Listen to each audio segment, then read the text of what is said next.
ఫైనల్‌గా తెలంగాణలో జరుగుతున్న మరొక హాట్ టాపిక్ కల్వకుంట్ల కుటుంబం అని మీరు పదే పదే ప్రస్తావించేది.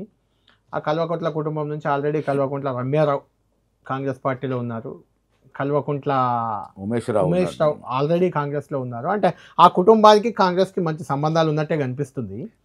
కాబట్టి ఇప్పుడు కల్వకుంట్ల కవిత కూడా మహేష్ కుమార్ గౌడ్‌తో మాట్లాడుతున్నారు. పార్టీలో చేరేందుకు రంగం సిద్ధమవుతుంది అని ఒక చర్చ బయట.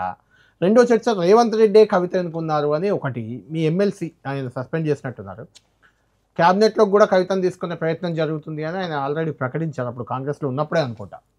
ఏంటి అసలు? అన్నిటికీ నేను కవిత తీసుకోరా గారు కవితని కాంగ్రెస్లో? కవిత గారు ఎమ్మెల్సీగా రిజైన్ చేసినప్పుడు క్లారిటీ ఇచ్చాను నేను. అదే ఫైనల్.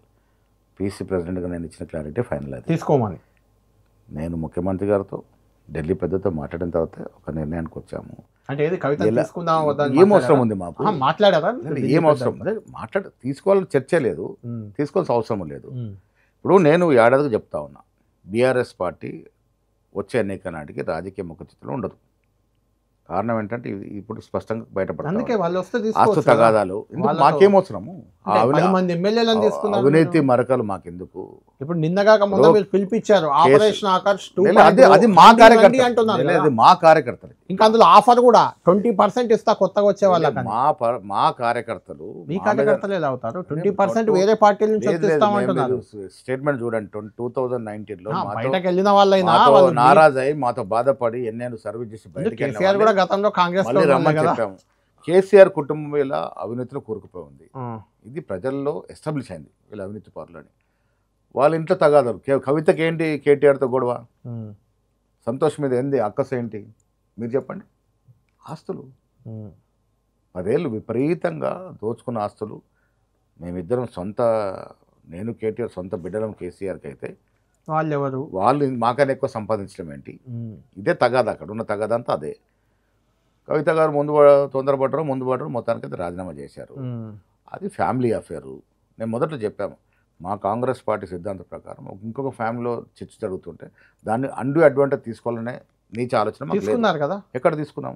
షర్మిల ఇక్కడ పార్టీ పెడితే మీరు షర్మిల గారు ఫ్యామిలీ కూడా అన్నారు మొదట్లో. మీరే షర్మిల గారు మొత్తం తెగదెంపులు చేసుకొని వచ్చిన తర్వాత కాంగ్రెస్ పార్టీలో చేరారు.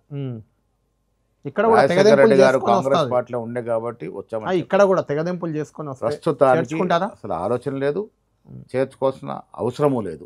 నేను మొదటి రోజు ఫస్ట్ డేనే క్లారిటీ ఇచ్చాను. ఇప్పుడు మాకు అవసరం లేదు. ఇప్పుడు ఎప్పటికైనా సమర్థవంతమైన నాయకత్వం ఉంది మా దగ్గర. ఇప్పుడు కేసీఆర్ మాట్లాడింది వాస్తవం కదా? లేదు.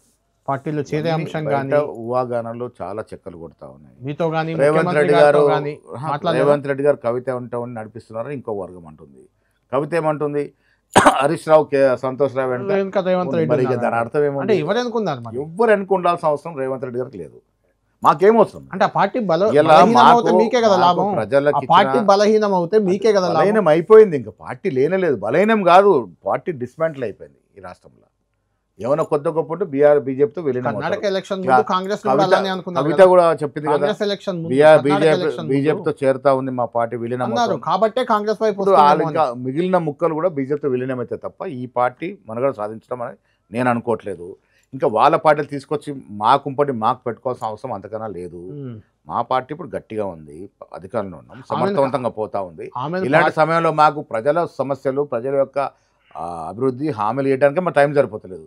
మిగతా పార్టీ తగాదాల మేమే టైం ఇచ్చి మా టైం పాటు చేసుకునే పరిస్థితిలో ఉన్నాం మేము. అంటే ఆమెను పార్టీలో చేరడానికి అడ్డు మహేష్ కుమార్ గౌడే అంటున్నారు. అడ్డు లేదు, అడ్డు కట్టు లేదు, సపోర్టు లేదు. మేము ముందు నుంచి ఒక క్లారిటీతో ఉన్నాం. నేను కానీ ముఖ్యమంత్రి గారు కానీ ఆ ఫ్యామిలీలో తగాదాలు వాళ్ళు చూసుకుంటారు. ఆ తగాదాలు తగ్గించే అవసరం మనకు లేదు. అండు అడ్వాంటేజ్ తీసుకోవాలనే ఆలోచన అంతకన్నా లేదు. ఇది అనైతికమవుతుంది. వాళ్ళు తెలుసుకోండి. మీరు ఎమ్మెల్యేలను చేర్చుకొని నైతికం అంటారు, కవితను చేర్చుకోవడం అనైతికం అంటారు. ఆల్రెడీ కల్వకుంట్ల కుటుంబం మీ పార్టీలో ఉంది. లేదు, వాళ్ళకి సంబంధం ఏంటి? రమ్యకు కేసీఆర్ సంబంధం ఏంటి? 20 ఏళ్ళ నుంచి వాళ్ళు దూరంగా ఉన్నారు. ఉమేష్ రావు కానీ రమ్య కానీ 20 ఏళ్ళ నుంచి పార్టీకి దూరంగా ఉన్నారు. వాళ్ళు అధికారులు ఉన్నప్పుడు అటు పోలే కదా వీళ్ళు. పోలేదు. మరి అటుంటప్పుడు వాళ్ళకి వీళ్ళకి కొంత ఏముంటుంది? ఇప్పుడు అక్కడ ఉండి అధికార యంత్రంగా పాలు పంచుకున్న వ్యక్తులు ఎవరు? కేసీఆర్, కేటీఆర్, హరీష్ రావు, సంతోష్ రావు, వినోద్ రావు, కవితారావు, వీళ్ళే కదా. వాళ్ళు అక్కడ దోచుకున్న సొమ్ములో గొడవలు వస్తే అది ప్రజలకు ఆపాదించడం, దాన్ని అడ్వాంటేజ్ తీసుకుని ఎవరికో రాజకీయాల్లో రాణించాలి. పార్టీ పెడితే ఖచ్చితంగా మీరు రానియడం అంటే పార్టీ పెడతారుగా. స్వేచ్ఛ ఉంది, ఎవరికైనా స్వేచ్ఛ ఉంది. దాని పార్టీలో లాభం ఎవరికి నష్టం ఎవరికి పార్టీ పెడితే? ఎన్ని పార్టీలు వచ్చినా ఈ రాష్ట్రంలో మేమిచ్చే అభివృద్ధి సంక్షేమం మాకు ఉండాల్సిన మెజారిటీ ఓట్ బ్యాంక్ మాకు ఉంటుంది. ఎన్ని పార్టీలు వచ్చినా మాకేం నష్టం లేదు. తర్వాత కవిత పార్టీని కవిత ఓ పార్టీ పెడితే ఓ రోడ్లు తీసుకుంటుంది, బీఆర్ఎస్ తెలుసుకుంటారు. న్యాచురల్. మాకు అందుకే విలీనం చేసుకుంటారా? మాకు జరిగే నష్టమే లేదు, బీఆర్ఎస్ ఓట్లు ఏమీ లేదు, అలాంటి ఆలోచన లేదు మాకు. రైట్.